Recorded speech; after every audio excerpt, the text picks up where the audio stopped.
기독교 윤리 두 번째 시간을 시작하도록 하겠습니다. 자, 이 시간에는 앞서 우리가 배워왔던 기독교 윤리에 대한 도전들, 여러 도전들이 있어 왔는데 이러한 도전들에 대한 기독교 윤리가 어떻게 답을 해야 되는지 우리가 제시하도록 하겠습니다. 기독교 윤리는 우리가 고민을 해야 되는 여러 도전들에 대한 답을 제시하는 것이라고 생각을 하고, 이 시간에는 그러한 대답을 중심으로 우리가 살펴보도록 그렇게 하겠습니다. 자, 그러면 강의를 시작하도록 하겠습니다.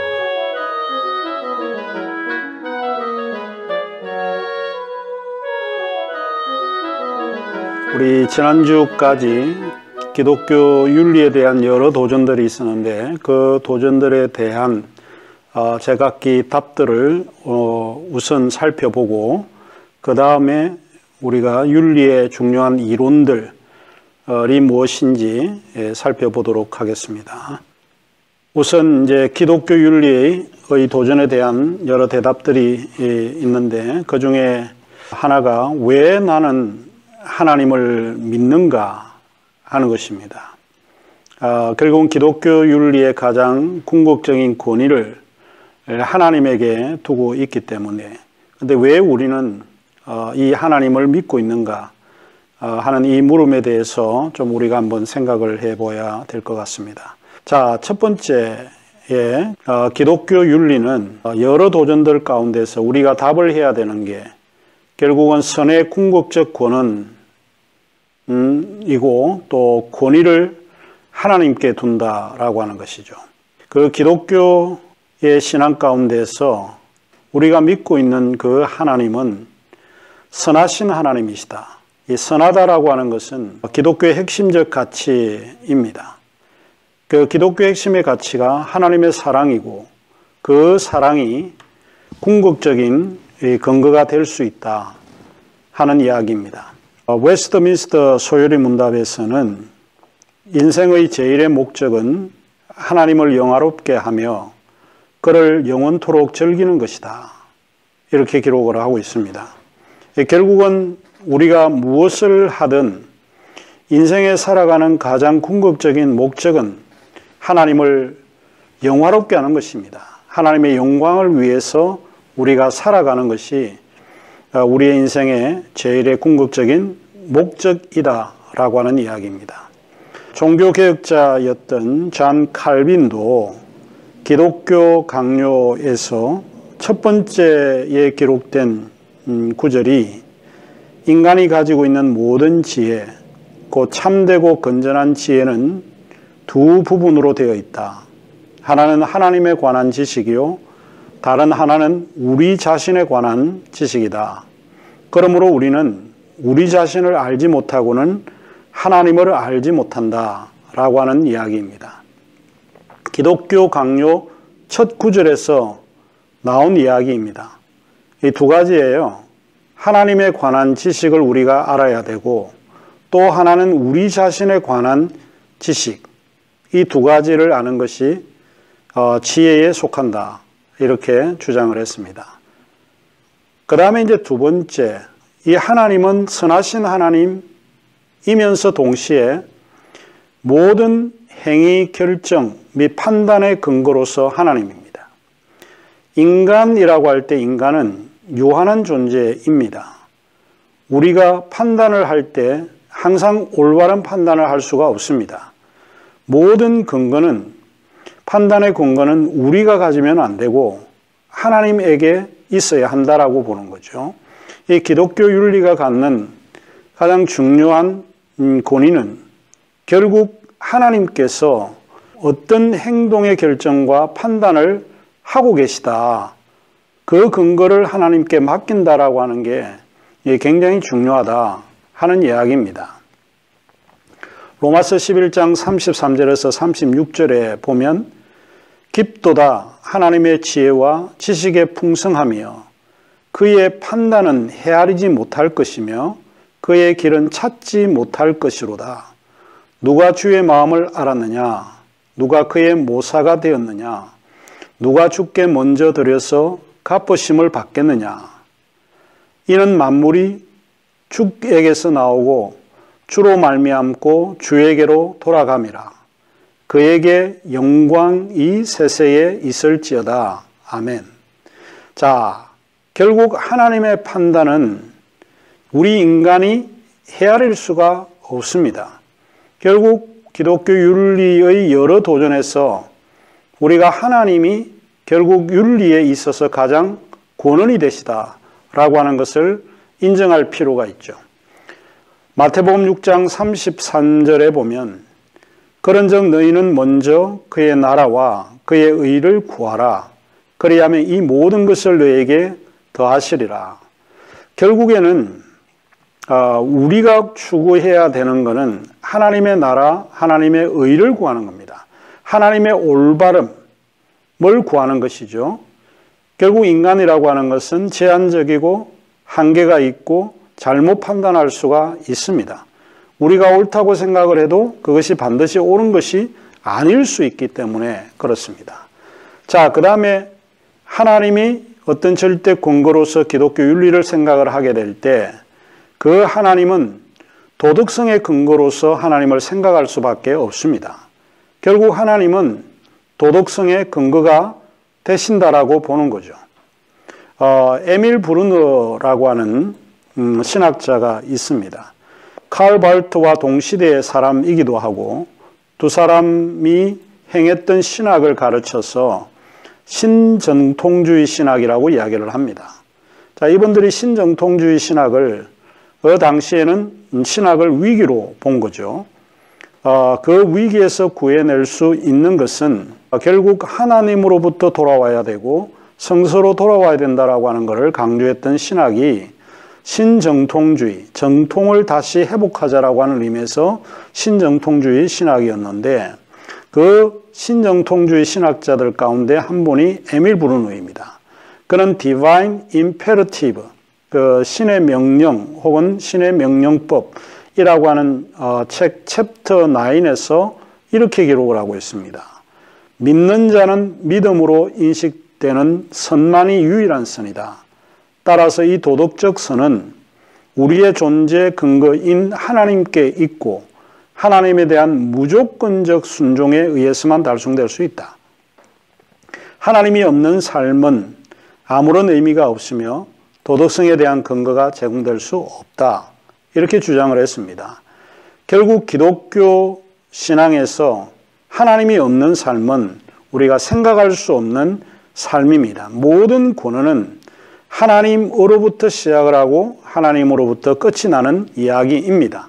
그런데 그 하나님은 우리에게 요구하는 것이 거룩성을 요구를 합니다. 도덕적 근거이기 때문에 우리로 하여금 도덕성을 요구하는 존재다라고 하는 이야기입니다. 레위기 11장 45절에 보면 내가 거룩하니 너희도 거룩할지어다 라고 이야기를 하고 있습니다. 그 다음에 이제 두 번째, 기독교 윤리는 여러 도전에 대해서 대답할 수 있는 것이 행동입니다. 그래서 기독교 윤리는 그리스도인의 삶의 윤리적 행동에 의해서 증명되어야 합니다. 몇 가지 이제 구분해서 생각을 해볼 수 있는데 그 중에 첫째가 세상에 대한 그리스도인의 선한 증거입니다. 결국은 우리는 세상에서 선한 증거를 보이고 있느냐 하는 이야기입니다. 마태복음 5장 16절에 보면 이와 같이 너희 빛이 사람 앞에 비치게 하여 그들로 너희 착한 행실을 보고 하늘에 계신 너희 아버지께 영광을 돌리게 하라. 이렇게 강조하고 있습니다. 결국 우리가 선한 행위는 사람들 앞에 비치게 해야 되고 사람들이 하나님을 믿게 하는 유일한 방식은 우리의 선한 행실을 통해서 믿을 수 있다는 겁니다. 결국 우리의 윤리적인 행위가 사람들로 하여금 하나님께 인도할 수 있는 또 입증할 수 있는 길이 된다라고 하는 것을 강조하고 있습니다. 시편 37편 1절에서 3절에 보면 악을 행하는 자들 때문에 불평하지 말며 불의를 행하는 자들을 시기하지 말지어다. 그들은 풀과 같이 속히 배임을 당할 것이며 푸른 채소같이 세잔을 끄시미로다. 여호와를 의뢰하고 선을 행하라. 땅에 머무는 동안 그의 성실을 먹거리로 삼을지어다. 이 시편 기자는 우리에게 이야기하기를 세상은 악을 행하는 자들이 무수히 많다는 거예요. 그들로 인해서 불평하지 말고 불의를 행하는 자들을 시기하지 말라. 그들을 보고 너도 동일하게 악을 행하거나 불의를 행하는 자가 되지 말라는 겁니다. 너는 여호와를 의뢰하고 세상이 그렇게 악하고 흠해도 선을 행하라. 땅에 머무는 동안 우리가 가져야 될 것이 하나 있는데 그게 성실이라는 겁니다. 그의 성실, 나의 성실이 아니라 하나님의 성실로 먹거리로 삼으라. 이게 다윗이 우리에게 말하고 있는 바입니다. 요한 1서 4장 12절은 더욱 명확한 어조로 우리에게 윤리적 행동을 강조하고 있는데 어느 때나 하나님을 본 사람이 없으되 만일 우리가 서로 사랑하면 하나님이 우리 안에 거하시고 그의 사랑이 우리 안에 온전히 이루어지느니라. 하나님을 본 사람은 없습니다. 왜냐하면 하나님은 영이시기 때문에 그렇습니다. 어느 누구도 하나님을 본 사람이 없습니다.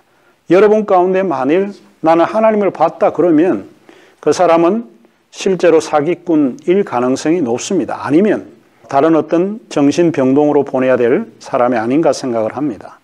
그렇기 때문에 우리는 하나님을 본 사람이 없습니다. 그런데 우리가 이 하나님을 본 사람은 아니지만 우리를 통해서 하나님을 보게 하는 것은 유일한 방식이 사랑입니다. 내가 사랑을 하게 되면 그 사랑이 하나님이 우리 안에 거하시는 것을 알게 된다라고 보는 거예요. 결국 우리가 행하는 실천적 행위가 하나님을 증명하고 입증할 수밖에 없다 하는 이야기입니다. 그 다음에 기독교 윤리에 도전하는 대답에서 우리가 윤리적인 가치가 필요한데 두 번째가 이타주의 행동을 요구하고 있다는 거예요. 이 기독교 윤리의 핵심 가치로서 이타주의, 엘트루이즘이라고 하는 게 굉장히 중요한 윤리의 개념 중에 하나입니다. 우리 빌립보서 2장을 많이 이제 등장하게 되는데 그러므로 그리스도 안에 무슨 권면이나 사랑의 무슨 위로나 성령의 무슨 교제나 긍휼이나 자비가 있거든 마음을 같이하여 같은 사랑을 가지고 뜻을 합하여 한 마음을 품어 아무 일에든지 다툼이나 허영으로 하지 말고 오직 겸손한 마음으로 각각 자기보다 남을 낮게 여기고 각각 자기 일을 돌아볼 뿐더러 또한 각각 다른 사람들의 일을 돌아보아 나의 기쁨을 충만하게 하라. 너희 안에 이 마음을 품으라 곧 그리스도 예수의 마음이다. 자, 이 구절에서 좀 우리가 중요하게 생각하는 이타주의 행동이 겸손한 마음으로 각각 자기보다 남을 낮게 여기고 자기 일을 돌아보는 것뿐만 아니고 다른 사람의 일을 돌아봐야 되는 거예요. 이타주의 행동이 굉장히 중요하다. 예수 그리스도가 저희들을 향해서 보여준 행위 자체가 이타적인 행위다라고 하는 것을 알 수 있습니다. 자, 조금 긴 성경 구절이긴 한데 누가복음 10장 25절에서 37절을 한번 읽어보도록 하겠습니다. 어떤 율법 교사가 일어나 예수를 시험하여 이르되 선생님 내가 무엇을 하여 영생을 얻으리까? 예수께서 이르시되 율법에 무엇이라 기록되었으며 네가 어떻게 읽느냐? 대답하여 이르되 내 마음을 다하여 목숨을 다하여 힘을 다하여 뜻을 다하여 주 너희 하나님을 사랑하고 또한 내 이웃을 내 자신과 같이 사랑하라 하였나이다. 예수께서 이르시되 내 대답이 옳도다. 이를 행하라 그러면 살리라 하시니 그 사람이 자기를 옳게 보이려고 예수께 여짜오되 그러면 내 이웃이 누구이니까? 예수께서 대답하여 이르시되 어떤 사람이 예루살렘에서 여리고로 내려가다가 강도를 만나매 강도들이 그 옷을 벗기고 때려 거의 죽은 것을 버리고 갔더라. 마침 한 제사장이 그 길로 내려가다가 그를 보고 피하여 지나가고 또 이와 같이 한 레인도 그곳에 이르러 그를 보고 피하여 지나가되 어떤 사마리아 사람은 여행하는 중 거기 이르러 그를 보고 불쌍히 여겨 가까이 가서 기름과 포도주를 그 상치에 붓고 싸매고 자기 짐승에 태워 주막으로 데리고 가서 돌봐 주니라. 그 이튿날 그가 주막 주인에게 데나리온 2를 내어주며 이르되 이 사람을 돌보아 주라. 비용이 더 들면 내가 돌아올 때에 갚으리라 하였으니 네 생각에는 이 세 사람 중에 누가 강돈 만난 자의 이웃이 되겠느냐. 이르되 자비를 베푼 자이다. 예수께서 이르시되 가서 너도 이와 같이 하라 하시니라. 이타주의는 아무리 강조해도 지나치지 않습니다. 기독교의 핵심 가치는 아마 이타적인 행위에서 입증되지 않을까 싶습니다. 주님은 하나님을 사랑하고 또한 내 이웃을 내 자신과 같이 사랑하라 하는 것입니다. 여기에 이제 제가 밑줄을 그은 것이 몇 개 있는데 그것이 이런 것입니다. 내 이웃이라고 하는 용어. 자기를 옳게 보이려고 우리가 어떤 행위를 할 때 자기를 옳게 보이려고 행하는 것이 아닙니다. 그거는 이타주의가 아닙니다. 그것은 결국 이기적인 행동에서 나에게 영광, 내가 영광을 받기 위해서 보이는 행위에 불과하다라고 보는 거죠. 예수님은 여기 세 사람을 이야기했습니다. 제사장을 이야기하고 레인도 이야기하고 그 다음에 사마리아인을 이야기합니다. 사마리아인은 예루살렘 사람들이 좀 싫어하는 부류의 사람이라고 하는 것이죠. 누가 강도 만난 자의 이웃이 되겠느냐? 간단합니다. 자비를 베푸는 사람입니다. 자비가 무엇인가요? 내 중심이 아니고 타자 중심으로 생각하는 사람입니다. 이타주의죠. 그리고 주님이 우리에게 말하기를 너도 이와 같이 자비를 베풀라 라고 하는 이야기입니다. 우리의 이웃은 누군가요? 우리는 나와 가까이 지내는 사람만이 우리의 이웃인가요? 아니면 우리의 이웃의 범주는 누군가요? 장애인도 우리의 이웃의 범주인가요? 우리의 이웃은 누군가요? 이거를 한번 고민을 해봐야 됩니다. 어쨌든 도움이 필요한 사람, 이런 사람에게 도움을 주는 자비를 베푸는 것이 이타주의라고 하는 것을 성경은 우리에게 이야기해 주고 있습니다. 제가 학자 한 사람을 여러분에게 소개하려고 합니다. 소위 피터 싱어라고 하는 분이죠. 피터 싱어의 효율적 이타주의인데 제가 좋아하는 그 개념 중에 하나입니다. 소위 effective altruism인데 이 이타주의, 효율적 이타주의로 사는 방식을 강조했는데 상당히 제가 받아들이는 것 중에 하나입니다. 그러면 효율적 이타주의는 각자 할 수 있는 선을 최대화하는 것입니다. 자, 그가 한 말을 좀 인용을 해보면 이타주의는 자신의 안위만을 생각하는 이기주의의 반대 개념이다. 하지만 이타주의와는 달리 효율적 이타주의는 자기 희생만을 요구하는 개념이 아니다는 겁니다. 그렇다고 자신의 이익에 반하는 결정을 전제하지도 않는다. 남을 위한 최선이 본인의 행복으로 이어진다면 그것이 최상의 결과입니다. 이는 그들의 최우선 관심사는 선의 최대화이기 때문에 그렇다는 거죠. 자, effective라고 하는 효율적이라고 하는 그 개념이 굉장히 중요한데 어떤 사람은 우리에게 희생만을 굉장히 요구하는 경우가 있습니다. 이타주의는 맞죠. 그런데 그거는 너무 효율적 이타주의는 아닙니다. 내 삶을 무시하고 남에게만 희생하는 그거는 올바른 희생이 아니라고 볼 수 있는 거죠. 이런 의미에서 저는 이제 피터 싱어, 이게 이 사람의 이야기가 옳고 그름을 떠나서 제가 참 일리 있다고 생각하는 개념인데, 자, 그래서 효율적, 이타주의 효율적. 결국은 우리가 선을 최대화하기 때문에 그런 거죠. 지금 우리가 코로나 바이러스로 인해서 우리가 수업도 동영상 수업으로 지금 대처를 하고 있는 이런 와중인데 한국 사회가 지금 힘들고 어려운 상황입니다. 우리 나라뿐만 아니라 전 세계적으로 굉장히 힘듭니다. 이럴 때 어떻게 해야 될 건가? 우리가 할 수 있는 것이 무엇일까? 우리가 도울 수 있는 것이 무엇일까? 선을 최대화하는 것이 굉장히 중요합니다. 내 생활을 내팽개치고 우리가 다른 나라에 가서 도울 수 있는 것은 없습니다. 그러나 그런 것보다 우리가 할 수 있는 것이 무엇일까 하는 이야기입니다. 그래서 우리가 관심을 갖는 최대의 것은 선을 최대화하는 이런 것이 필요하다. 이렇게 보는 거죠.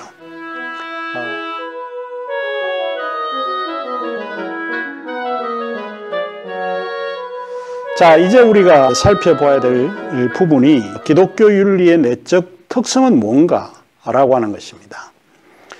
몇 가지 이제 여러분에게 좀 이야기를 하고 그 다음에 윤리의 중요한 이론들을 좀 배워볼까 합니다. 기독교 윤리는 불변하는 도덕적 속성에 반하는 일은 결코 하지 않는 하나님의 의지에 토대를 둡니다.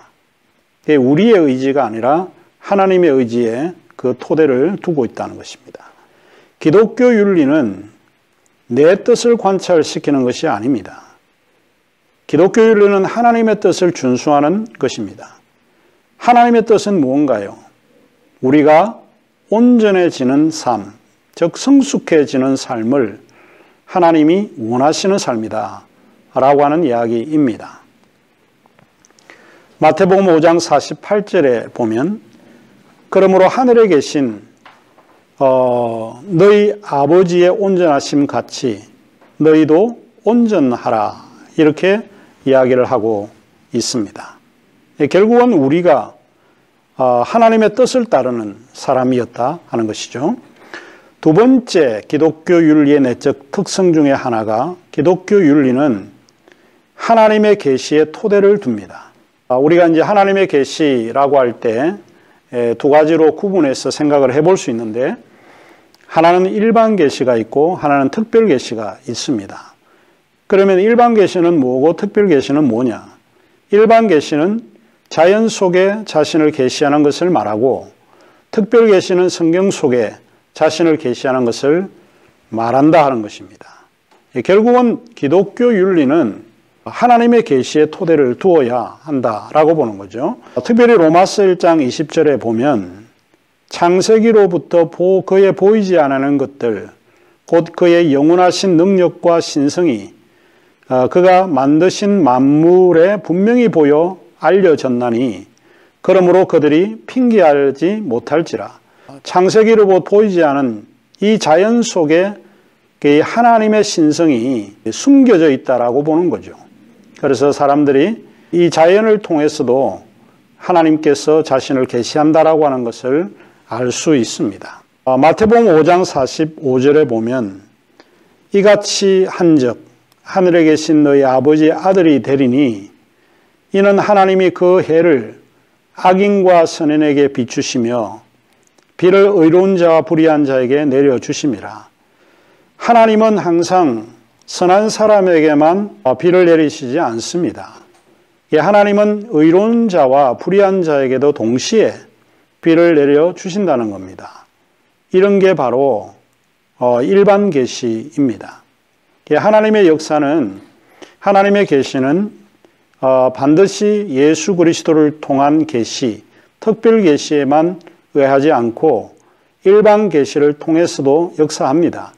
그런데 기독교 윤리의 내적 특성 중에 하나가 이 하나님의 계시에 토대를 반드시 두어야 한다라고 하는 이야기입니다. 로마서 2장 14절 15절에도 동일하게 율법 없는 이방인이 본성으로 율법의 일을 행할 때에는 이 사람은 율법이 없어도 자기가 자기에게 율법이 되나니 이런 이들은 그 양심이 증거가 되어 그 생각들이 서로 혹은 고발하여 혹은 변명하여 그 마음에 새긴 율법의 행위를 나타내느니라. 양심이라고 하는 이 자연의 섭리 속에서 하나님을 알 수 있다라고 보는 거죠. 하나님은 자연을 통해서 자신을 계시해 주신다라고 하는 이야기입니다. 그 다음에 세 번째로 기독교 윤리의 내적 특성이 규정적입니다. 규정적이라고 하는 것은 일종의 규범적인 그런 형태로 이해해 볼 수 있죠. 기독교인의 윤리적인 기준은 성경입니다. 비록 해석의 다양성이 용인되더라도 성경 안에서 윤리적 의무를 찾습니다. 물론 성경이라고 하는 것은 굉장히 복잡하고 이해하기 어려운 부분들이 있고 누가 어떻게 성경을 보는가에 따라서 해석의 다양성이 존재하긴 합니다. 그러나 우리가 가져야 될 이런 해석의 다양성에도 불구하고 기독교 윤리의 기준은 결국 성서에서 윤리적 의무를 찾아야 한다라고 하는 이야기입니다. 히브리서 4장 12절에 보면 하나님의 말씀은 살았고 살아있고 활력이 있어 좌우의 날선 어떤 검보다 예리하여 홍과 영과 및 관절과 골수를 찔러 쪼개기까지 하며 또 마음의 생각과 뜻을 판단한다라고 볼 수 있죠. 그래서 하나님의 말씀이라고 하는 것이 결국에는 기독교 윤리의 규정을 삼는 기준이 될 수 있다라고 하는 이야기입니다. 갈라디아서 5장 22절 23절에 보면 오직 성령의 열매는 사랑과 희락과 평과 오래 참음과 자비와 양성과 충성과 온유와 절제 이 같은 것을 금지할 법이 없다. 이렇게 주장을 합니다. 이제 마지막으로 기독교 윤리는 의무론적입니다. 이 의무론적이라고 하는 게 이제 무슨 뜻이냐. 첫째로 의무론은 가치와 목적을 이루기 위한 행위에 관심을 갖는 목적론과 반대되는 견해예요.